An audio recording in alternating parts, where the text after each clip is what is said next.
What's going on YouTube? JabberTech.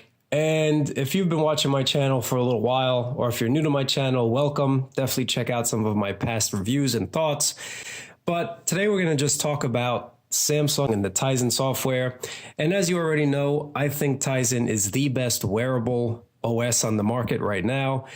Apart from the apps, so don't go crazy telling me about the apps. I know app support is not the best, but in terms of an overall wearable OS, Tizen is definitely the best one that you can get. And yes, S-Voice is crazy. Let's just talk about a few of the negative points about Tizen, and hopefully Samsung is watching this and they can improve upon it, because I think they have the opportunity to be the best OS on a wearable for us Android users if they just do a few little things. And let's go ahead and start talking about it together. And of course, let me know what you guys think in the comments below, and we can definitely keep the discussion going down there.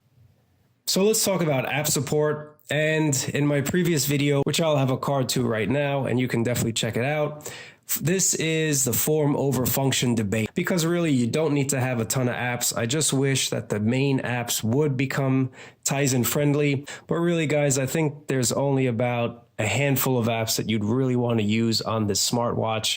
And it would be cool to see if Samsung imported some sort of compatibility mode where you would be able to use Android apps on this, but it is what it is.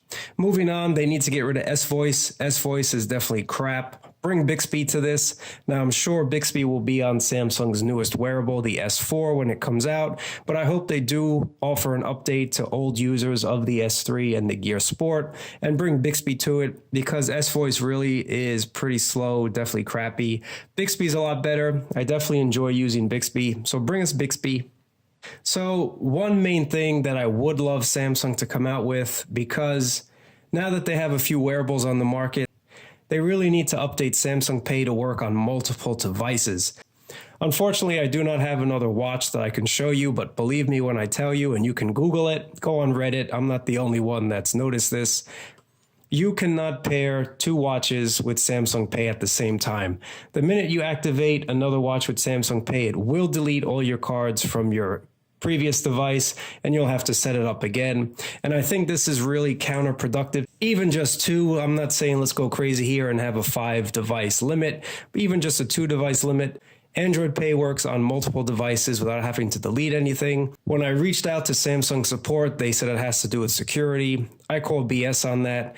As long as your watch pairs to your phone, I'd say every 7 days, I don't see why there'd be a security issue. Not to mention you have a PIN code on your watch for Samsung Pay, so that really debunks the whole security issue in my opinion. If you have a PIN on it, then what else is there to worry about security?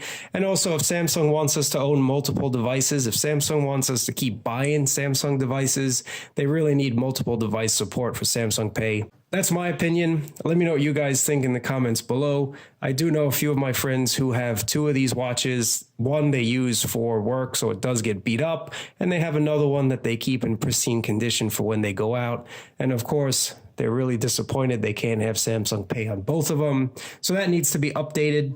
The next thing I want to talk about is, why does the Gear Store not work when your phone is not connected? So let me show you exactly what I mean. Right now my phone is connected, so I can access the Gear Store. I can buy apps. You can install it. And there we go.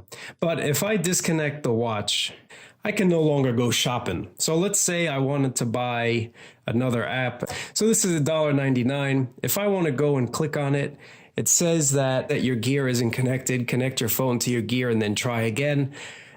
This is Samsung shooting themselves in the foot. Why do I say that? A lot of times I do not have my Gear watch connected. I do not have it with me. Maybe I'm using my Android Wear device, but I'm on the train or I'm walking around or I'm just bored and I want to buy some apps.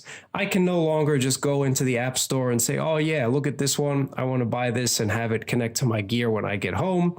I can't do that. So instead, what you have to do is bookmark it and then try and remember to come back home and buy that app. I really think that's also counterproductive. Samsung wants to make money here.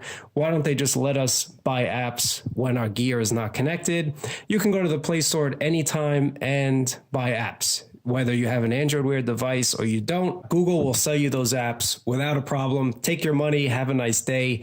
Samsung does not let you do that, and I do not know why they don't let you do that.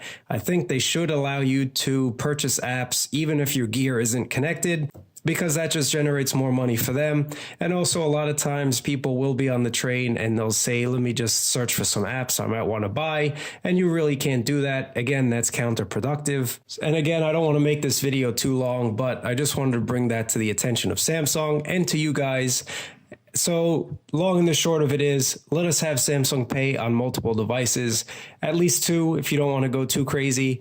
And then also just update your Gear store to let us purchase apps even when our Gear device is not connected. That just makes you more money, makes it a little easier for the consumer, and makes us happy all around. Thanks for watching, guys. Subscribe, thumbs up, leave some comments below, and I'll catch you guys in the next video.